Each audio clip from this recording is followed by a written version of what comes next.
things to say, obviously.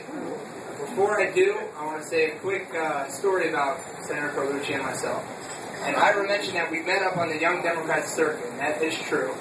And about 5 years ago, we were both panelists, and there was a presentation on how to win office as young elected officials, or as young people.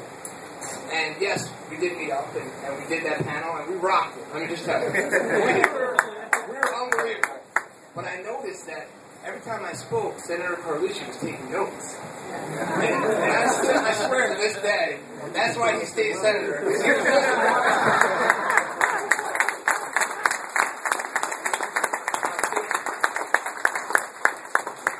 Seriously, it's such an honor. Before I get into Senator Carlucci, I want to say some thank yous very briefly. I want to